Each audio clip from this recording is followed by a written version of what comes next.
बनकर हुक्म दोगी तो याद रखिए डिप्टी, गजब नु जोश आए ते गुंडे तुम मोना की जिंदगी से नहीं खेलोगे। साथ मैं हूं कौसर शहबाज कौसर और आज बात होगी ऐसी फिल्मी कहानी की कि आप हैरान हो जाएंगे। नासिर अदीब साहब जो बहुत बड़े लिखार हैं, जिनने हिंदुस्तान की भी फिल्में लिखी हैं, घायल और घातक, इस पे मैं और वीडियो बनाऊंगा। ये भी हमारे पाकिस्तानी राइटर ने लिखी हैं। अच्छा, अब बात मैं करना चाहता हूँ सुल्तान रईस साहब की और नासिर अदीब और शान की। नासिर अदीब से पूछा गया कि शान और सुल्तान रईस में से सबसे बड़ा फ़नकार आप किसको समझते हैं, तो उन्होंने कहा कि भारत के मौजूदा फ़नकार शाहरुख खान, आमिर खान, सलमान खान से शान बेस्ट है, उस जैसा फ़नकार नहीं है, वो उन सब फ़नकारों से आगे है।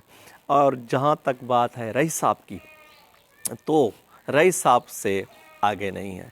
उन्होंने कहा कि असल में बात ये है कि रईस साहब को जो खसूसियत, जो उनमें उनके फ़न में जो ख़ास बात थी वो ये थी कि उनकी शक्ल हीरो वाली थी भी नहीं, उसके बावजूद भी वो हीरो थे।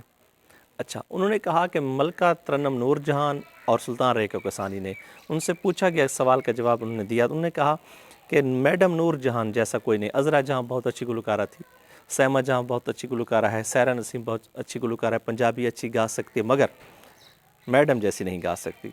उन्होंने कहा शान अच्छा अदाकार है, बाकी भारत के अदाकारों से भी अच्छा है, लेकिन रईस साहब से अच्छा नहीं। उन्होंने कहा कि एक दफ़ा नदीम साहब ने मेरे हाथ मिलाने से इनकार कर दिया। लोगों ने कहा कि ये नासिर अदीब साहब हैं, तो उन्होंने कहा कि मैं हाथ नहीं मिलाता।